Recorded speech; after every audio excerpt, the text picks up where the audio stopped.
유독 남자복이 없는 여성분들이 계십니다. 사람 좋고 착하고 외모도 괜찮다는 말을 듣는데도 이상한 남자를 만나서 서글픈 삶을 살아오신 분들이 있습니다. 단순히 팔자가 사나워서 이번 생에 남자복은 없는가 보다라고 생각하실 수도 있습니다. 하지만 그렇지 않습니다. 남자와의 관계가 그동안 꼬여왔던 것은 분명한 원인이 있습니다. 그리고 그 원인은 사실 나 자신이 초래한 것입니다. 조금 억울하고 화나게 들리실 수 있습니다. 그러나 반대로 생각해 보시면 앞으로의 남자복이 풀리게 되는 것 또한 당신이 마음먹기에 따라 지금 당장 바뀔 수 있다는 것입니다. 이 영상을 보시고 난 뒤에는 그동안 왜 남자복이 없었는지를 알게 되고 앞으로의 삶이 지금보다 행복해질 수 있다는 확신을 가지게 되실 것입니다. 단순히 남자복이 들어와서 사랑을 하냐 마냐의 문제가 아니라 그동안 내 삶을 둘러싸고 있었던 나를 올가매고 있었던 족쇄로부터 해방되는 시간이 되기를 바랍니다.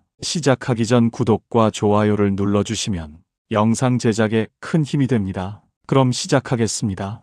혹시 당신도 이런 생각 해보신 적 있으신가요? 나는 왜 평생 남자복이 없었을까? 분명 나도 착하게 살았고 누구보다 열심히 살았는데 왜 내 곁에는 진짜 사람이 남지 않았을까? 많은 분들이 이렇게 말씀하십니다. 내가 남자를 잘못 만나서, 내가 운이 없어서, 내가 착해서 손해본 거라고. 하지만 오늘 이 영상을 보시면 전혀 다른 진실을 발견하게 되실 겁니다. 남자복이 없는 게 아니라 당신의 마음 자체가 사랑을 들어오지 못하게 막고 있었다는 것을, 그리고 그 마음을 만든 건 당신의 잘못이 아니라 평생을 살아내기 위해 선택할 수밖에 없었던 생존 전략이었다는 것을. 이 영상 중간쯤 한 여자의 이야기가 나옵니다. 그녀가 마지막에 남긴 단 한마디가 있습니다. 나는 사랑을 못한 게 아니라 사랑할 틈이 없었다. 이 말의 진짜 의미가 무엇인지 영상 끝까지 보시면 가슴 깊이 이해하게 되실 겁니다. 그리고 어쩌면 당신 자신의 이야기를 그 안에서 발견하시게 될지도 모릅니다.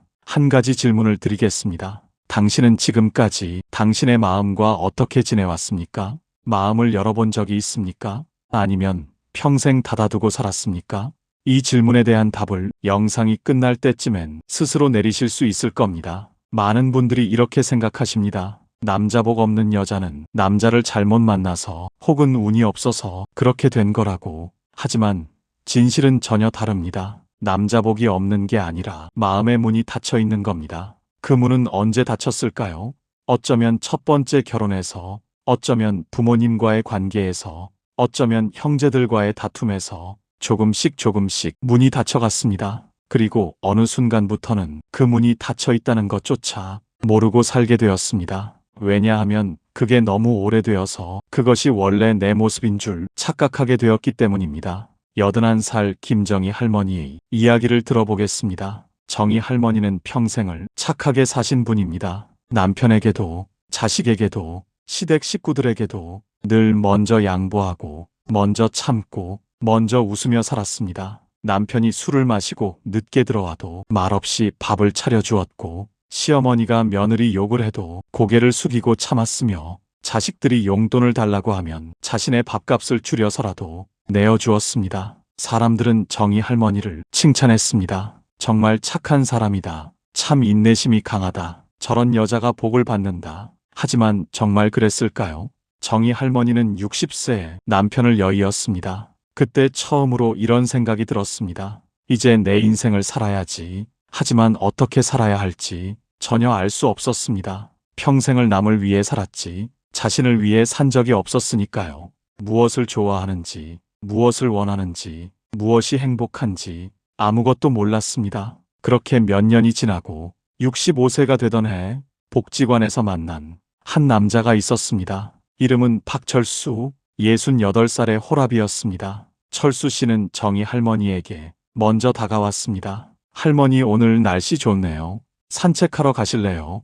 처음에 정희 할머니는 어색했습니다. 평생을 남자와 이런 식으로 가벼운 대화를 나눠본 적이 없었으니까요. 하지만 철수 씨는 계속 다가왔습니다. 할머니, 오늘 점심 드셨어요? 할머니, 요즘 어떻게 지내세요? 할머니, 같이 차 한잔 할래요?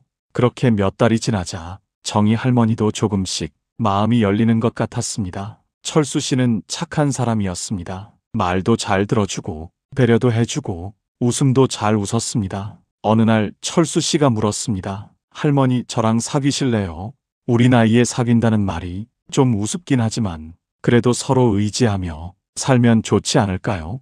정희 할머니는 그 순간 머릿속이 하얘졌습니다. 좋다고 해야 할까? 싫다고 해야 할까? 마음 한편에서는 외롭지 않을 것 같았고 마음 다른 편에서는 두려움이 밀려왔습니다. 결국 정희 할머니는 이렇게 대답했습니다. 좀 더 생각해 볼게요. 하지만 그 후로 정희 할머니는 철수 씨를 피하기 시작했습니다. 복지관에 나가는 시간을 바꾸고 철수 씨가 오는 요일에는 아예 나가지 않았습니다. 왜 그랬을까요? 정희 할머니 스스로도 이유를 정확히 몰랐습니다. 그저 불안했습니다. 무언가 잘못될 것 같았습니다. 철수 씨는 몇 번 연락을 했지만 정희 할머니는 답을 하지 않았고 결국 두 사람은 그렇게 멀어졌습니다. 1년 후 정희 할머니는 철수 씨가 다른 여자와 함께 있는 모습을 우연히 보게 되었습니다. 두 사람은 참 행복해 보였습니다. 손을 잡고 걷고 서로를 보며 웃고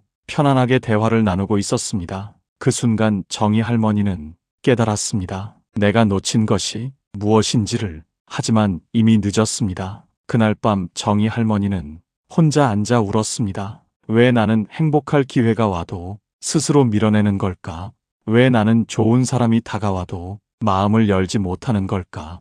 그리고 그제야 알았습니다. 자신이 평생 착한 사람이었던 게 아니라 마음을 닫고 감정을 숨기고 경계를 세우지 못한 그저 두려운 사람이었다는 것을. 철학자 라이너 마리아 릴케는 이렇게 말했습니다. 사랑은 두 개의 고독이 서로를 지키고 경계하고 인사하는 것이다. 하지만 정희 할머니는 자신의 고독을 지킬 줄도 몰랐고 상대의 고독을 존중할 줄도 몰랐습니다. 왜냐하면 평생을 자신을 지워가며 살아왔기 때문입니다. 착함이란 이름으로 자신을 희생했고 배려란 이름으로 자신을 숨겼고 인내란 이름으로 자신을 포기했습니다. 그렇게 살다 보니 정작 자신이 누구인지 무엇을 원하는지 알 수 없게 되었습니다. 그리고 누군가 다가와 진심으로 물어봤을 때 당신은 무엇을 원하세요?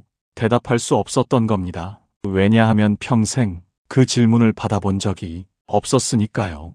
정희 할머니의 이야기는 여기서 끝이 아닙니다. 70세가 되던 해 정희 할머니는 상담센터를 찾아갔습니다. 상담사에게 이렇게 말했습니다. 나는 왜 이렇게 된 걸까요? 왜 나는 행복할 기회가 와도 그것을 잡지 못하는 걸까요? 상담사는 정희 할머니에게 과거 이야기를 들려달라고 했습니다. 그리고 몇 번의 상담 끝에 정희 할머니는 깨달았습니다. 자신이 착했던 게 아니라 경계를 세우는 법을 배우지 못했다는 것을. 부탁을 거절하는 법을 몰랐고 서운함을 표현하는 법을 몰랐고 원하는 것을 말하는 법을 몰랐습니다. 심리학자 브레네 브라운은 이렇게 말합니다. 경계를 가지지 못한 사람은 결국 이용당한다. 정희 할머니가 바로 그런 사람이었습니다. 평생 경계 없이 살았고 그 결과 자신을 잃어버렸습니다. 하지만 더 큰 문제는 이제 와서 경계를 세우려고 해도 어떻게 세워야 할지 모른다는 것이었습니다. 그래서 누군가 다가오면 극단적으로 반응했습니다. 완전히 열거나 완전히 닫거나 중간이 없었습니다. 철수 씨에게도 그랬습니다. 처음엔 조금씩 열리는 것 같다가 막상 진지한 이야기가 나오니 완전히 문을 닫아버렸습니다. 왜냐하면 중간 지점을 몰랐으니까요. 좋아하되 의존하지 않기, 다가가되 자신을 잃지 않기, 사랑하되 경계를 유지하기, 이런 것들을 배운 적이 없었습니다. 72살이 된 지금 정희 할머니는 천천히 배워가고 있습니다. 작은 것부터 시작했습니다. 복지관 프로그램에서 다른 사람들과 대화할 때 자신의 의견을 말하는 연습, 싫다고 말하는 연습, 좋다고 말하는 연습. 처음에는 목소리가 떨렸습니다. 이렇게 말해도 될까? 사람들이 나를 이기적이라고 생각하지 않을까? 하지만 조금씩 익숙해졌습니다. 그리고 놀라운 일이 일어났습니다. 사람들이 오히려 정희 할머니를 더 좋아하기 시작한 겁니다. 왜냐하면 진짜 모습을 보여주기 시작했으니까요. 억지로 웃지 않고 진짜 기분을 표현하고 원하는 것을 말하니까 사람들이 더 편하게 다가왔습니다. 정희 할머니는 이제 압니다. 착함이란 자신을 지우는 게 아니라 자신을 존중하면서도 남을 배려하는 것이라는 걸, 하지만 그것을 깨닫기까지 70년이 걸렸습니다. 그리고 아직도 배워가는 중입니다. 두 번째 이야기를 하겠습니다. 68세 이명숙 씨의 이야기입니다. 명숙 씨는 정희 할머니와 완전히 다른 사람입니다. 명숙 씨는 강한 여자였습니다. 젊은 시절 남편과 이혼하고 혼자 아이 둘을 키웠습니다. 사업도 했고 재산도 모았고 집도 샀고 자식들도 잘 키웠습니다. 명숙 씨는 자랑스러웠습니다. 나는 누구에게도 의존하지 않고 살았다. 남자 없이도 잘 살 수 있다는 걸 증명했다. 주변 사람들도 명숙 씨를 부러워했습니다. 정말 대단하시네요. 어떻게 혼자서 그 모든 걸 해내셨어요? 명숙 씨는 그 칭찬이 좋았습니다. 하지만 60이 넘어서면서 조금씩 외로움이 찾아왔습니다. 저녁에 집에 혼자 있으면 텔레비전 소리만 들리고, 명절에 자식들이 오면 반갑지만 또 떠나면 더 허전하고, 친구들과 만나도 집에 돌아오면 문득 공허했습니다. 명숙 씨는 이런 자신이 이상했습니다. 나는 원래 혼자가 편한 사람인데 왜 갑자기 외로운 걸까? 어느 날 등산 모임에서 한 남자를 만났습니다. 71세 최동민 씨, 아내를 3년 전에 여의고 혼자 사는 사람이었습니다. 동민 씨는 명숙 씨에게 자주 말을 걸었습니다. 오늘 산행 어떠셨어요? 다음 주에도 오실 거예요. 같이 커피 한잔 하실래요? 명숙 씨는 처음엔 그냥 가벼운 인사 정도로만 생각했습니다. 하지만 몇 달이 지나면서 동민 씨는 조금씩 다가왔습니다. 등산 후 같이 밥을 먹고 가끔 문자를 주고받고 산에 갈 때마다 명숙 씨 옆에 서서 걸었습니다. 명숙 씨는 불편했습니다. 왜 이 사람은 자꾸 내 곁에 있으려고 할까? 나는 혼자가 편한데 왜 자꾸 신경 쓰이게 할까? 그런데 이상했습니다. 불편하다면서도 동민 씨가 안 보이면 왠지 섭섭했습니다. 어느 날 동민 씨가 등산 모임에 나오지 않았습니다. 명숙 씨는 마음이 이상하게 허전했습니다. 괜찮은 건가? 어디 아픈 건 아닐까? 그날 저녁 명숙 씨는 처음으로 동민 씨에게 먼저 문자를 보냈습니다. 오늘 산에 안 나오셨는데 괜찮으세요? 동민 씨는 금방 답장을 보냈습니다. 감기 기운이 있어서 집에서 쉬었어요. 걱정해 주셔서 고맙습니다. 명숙 씨는 그 답장을 보고 가슴 한편이 따뜻해졌습니다. 그리고 동시에 두려웠습니다. 이런 감정이 생기면 안 되는데, 나는 독립적인 사람인데 왜 누군가가 신경 쓰이는 걸까?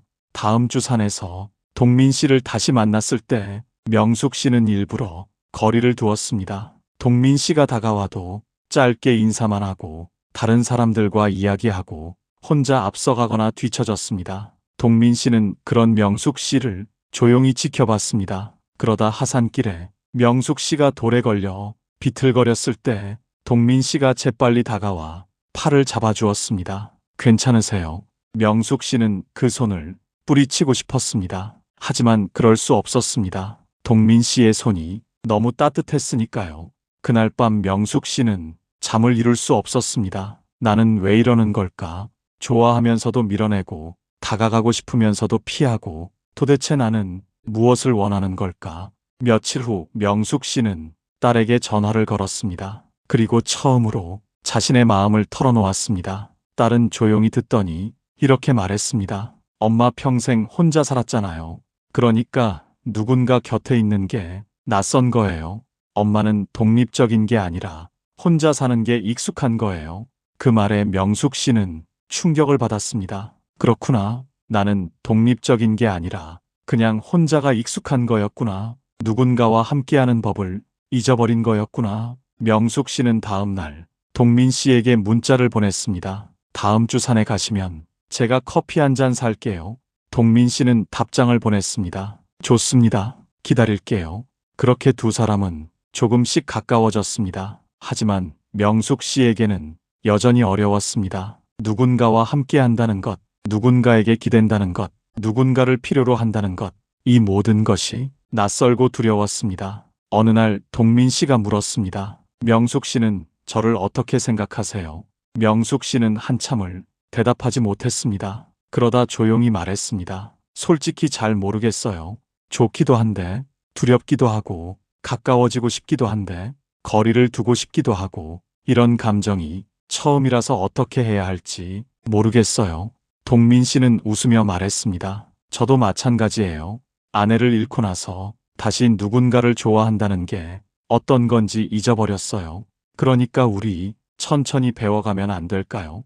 명숙 씨는 그 말에 눈물이 났습니다. 그렇게 이해해주는 사람이 있다는 게 고마웠습니다. 하지만 동시에 여전히 두려웠습니다. 만약 내가 마음을 열었는데 또 상처받으면 어떡하지? 만약 함께 하다가 내 자유를 잃으면 어떡하지? 만약 의존하게 되면 어떡하지? 이런 두려움들이 명숙 씨를 계속 흔들었습니다. 70살이 된 지금 명숙 씨와 동민 씨는 여전히 천천히 관계를 만들어가고 있습니다. 재혼을 하지는 않았습니다. 각자의 집에서 살면서 일주일에 두세 번 만나고 함께 산에 가고 가끔 영화를 보고 전화로 안부를 묻습니다. 명숙 씨는 이제 압니다. 독립적이라는 것이 혼자 사는 게 아니라 함께 있으면서도 자신을 잃지 않는 것이라는 걸. 하지만 그것을 배우기까지 68년이 걸렸습니다. 그리고 아직도 배워가는 중입니다. 세 번째 이야기를 하겠습니다.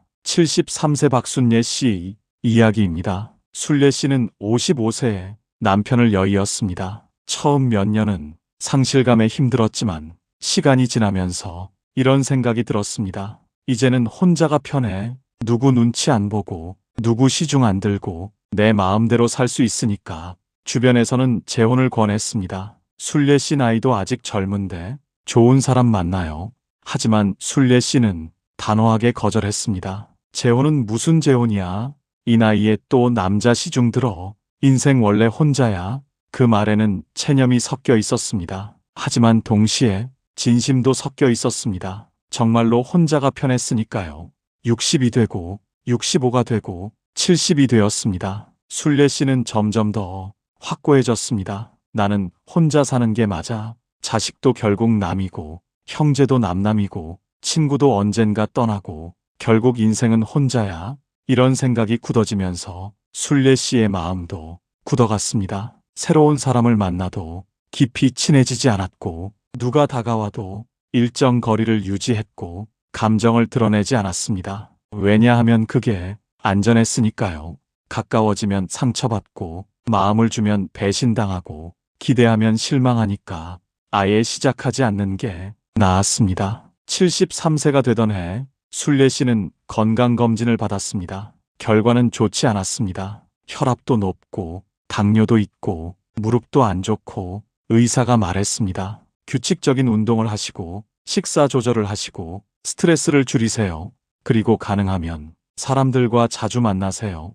외로움이 건강에 좋지 않거든요. 순례 씨는 그 말에 씁쓸하게 웃었습니다. 외로움이라 나는 외롭지 않은데. 하지만 정말 그랬을까요? 집에 돌아와 혼자 앉아 있을 때, 텔레비전 소리만 들릴 때, 하루 종일 아무와도 말을 하지 않을 때 정말 외롭지 않았을까요? 순례 씨는 자신에게 정직하지 못했습니다. 외롭다고 인정하면 약해지는 것 같았고 누군가 필요하다고 말하면 의존적인 사람 같았고 혼자가 힘들다고 하면 패배한 것 같았습니다. 그래서 계속 말했습니다. 나는 괜찮아.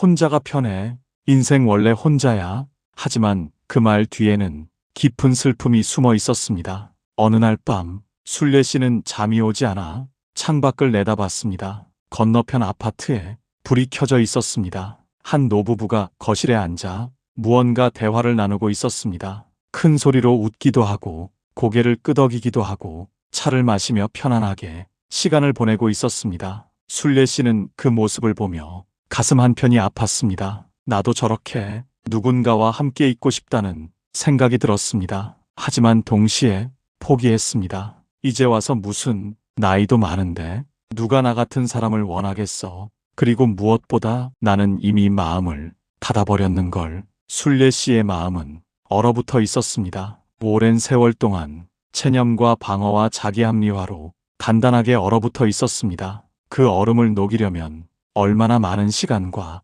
용기가 필요할까요? 순례 씨는 알 수 없었습니다. 다만 한 가지는 확실했습니다. 이대로 계속 살면 죽을 때까지 혼자라는 것, 그리고 그것이 정말로 자신이 원하는 삶인지는 알 수 없었습니다. 석 달 후 순례 씨는 복지관에서 진행하는 프로그램에 참여하게 되었습니다. 딸이 권해서 마지못해 나간 것이었습니다. 그곳에서 한 상담사를 만났습니다. 상담사는 순례 씨에게 물었습니다. 어르신은 지금 행복하세요?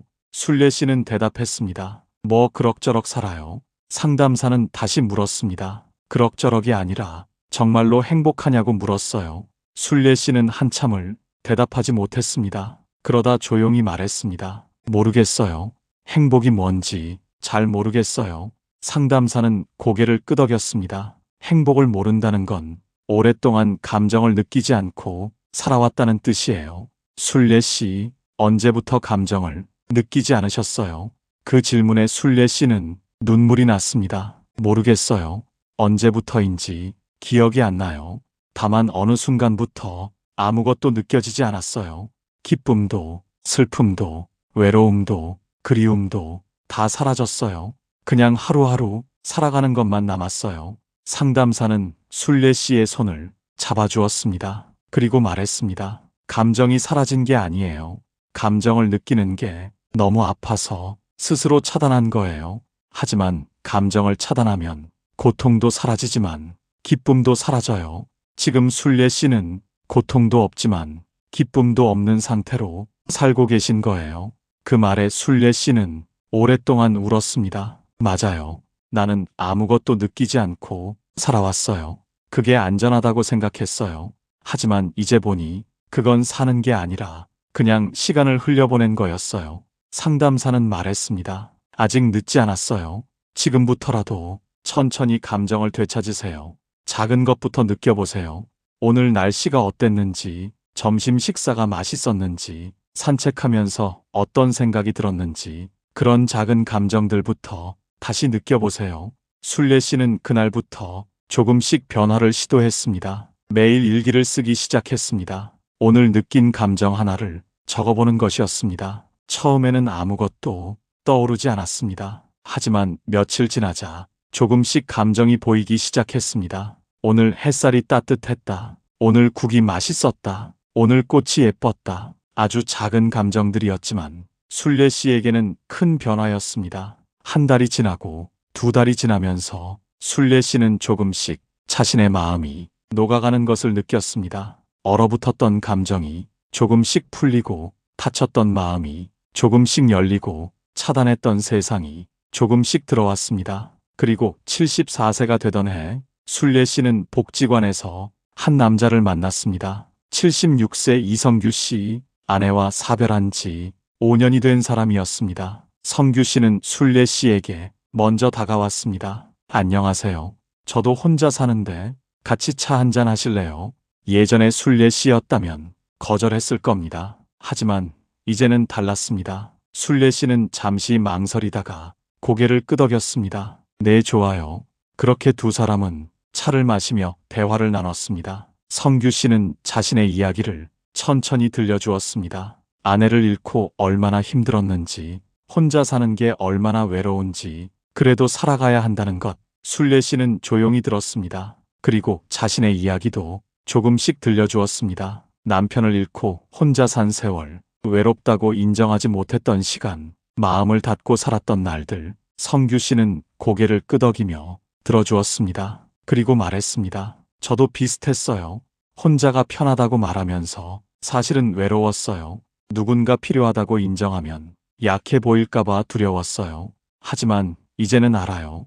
외로움을 인정하는 게 약한 게 아니라 정직한 거라는 걸. 순례 씨는 그 말에 깊이 공감했습니다. 두 사람은 그 후로 자주 만났습니다. 재혼을 한 것은 아니었습니다. 그냥 친구처럼 가끔 만나 차를 마시고 산책을 하고 이야기를 나눴습니다. 순례 씨는 처음으로 이런 관계가 편안했습니다. 의무도 없고 부담도 없고 그저 서로의 외로움을 나누는 관계. 75세가 된 지금 순례 씨는 이렇게 말합니다. 나는 평생 혼자가 편하다고 말했어요. 하지만 사실은 함께하는 법을 몰랐던 거예요. 누군가와 가까워지는 게 두려웠던 거예요. 지금은 알아요. 인생이 원래 혼자인 게 아니라 우리가 혼자로 만드는 거라는 걸 이제 여러분께 중요한 질문을 드리겠습니다. 도입부에서 말씀드렸던 그 질문 기억하시나요? 당신은 지금까지 당신의 마음과 어떻게 지내왔습니까? 이제 그 답을 찾으셨나요? 정희 할머니는 착함이라는 이름으로 마음을 지웠고, 명숙 씨는 독립이라는 이름으로 마음을 닫았고, 순례 씨는 체념이라는 이름으로 마음을 얼렸습니다. 세 사람 모두 남자복이 없었던 게 아니라 마음이 사랑을 받아들일 준비가 되어 있지 않았던 겁니다. 왜 그랬을까요?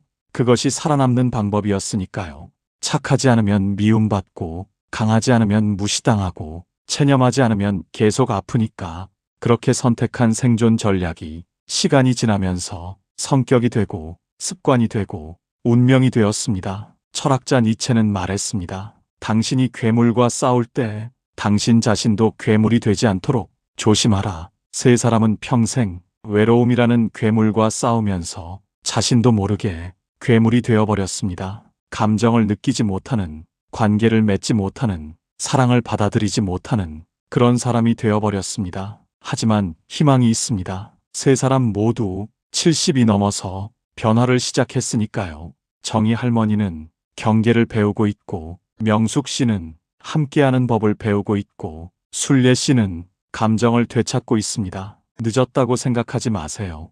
심장이 뛰는 한 변화는 가능합니다. 부처님은 말씀하셨습니다. 과거에 집착하지 말고 미래를 꿈꾸지도 말라. 현재의 마음을 집중하라. 지금 이 순간 당신의 마음은 어떤 상태입니까? 닫혀 있습니까? 열려 있습니까? 얼어 있습니까? 녹고 있습니까? 차단되어 있습니까? 연결되어 있습니까? 정직하게 답해 보세요. 그리고 만약 마음이 닫혀 있다면 조금씩 열어보세요. 완전히 열 필요는 없습니다. 창문을 조금만 열어도 바람이 들어옵니다. 마음도 마찬가지입니다. 조금만 열어도 사람이 들어옵니다. 영상 중반에 한 여자의 말을 기억하시나요? 나는 사랑을 못한 게 아니라 사랑할 틈이 없었다. 이 말의 진짜 의미는 이겁니다. 우리는 평생 살아남느라 바빴습니다. 착하게 살아야 했고, 강하게 살아야 했고, 포기하며 살아야 했습니다. 그러느라 정작 사랑할 시간이 없었습니다. 사랑받을 여유가 없었습니다. 마음을 열 틈이 없었습니다. 하지만 이제는 다릅니다. 이제는 살아남는 게 아니라 살아가는 겁니다. 생존이 아니라 삶입니다. 그 삶 속에 사랑을 위한 틈을 만들 수 있습니다. 작은 틈이라도 괜찮습니다. 그 틈으로 빛이 들어옵니다. 레너드 코헨은 노래했습니다. 모든 것에는 금이 가 있다. 그 금 사이로 빛이 들어온다. 당신의 마음에도 금이 가 있을 겁니다. 상처의 금, 외로움의 금, 체념의 금. 하지만 그 금 사이로 사랑이 들어올 수 있습니다. 완벽한 마음이 아니라 금간 마음으로도 사랑할 수 있습니다. 아니, 오히려 금간 마음이기에 더 깊이 사랑할 수 있습니다. 왜냐하면 아픔을 아니까, 외로움을 아니까, 상처를 아니까, 상대의 아픔도 이해할 수 있으니까요. 마지막으로 도입부의 질문에 답하겠습니다. 남자복 없는 여자는 남자를 잘못 만난 여자가 아닙니다. 평생 동안 자기 마음을 너무 거칠게 지켜낸 여자입니다. 그 마음을 이제 조금씩 풀어주세요. 완벽하게 풀 필요는 없습니다. 조금씩, 천천히, 당신의 속도로. 그리고 기억하세요.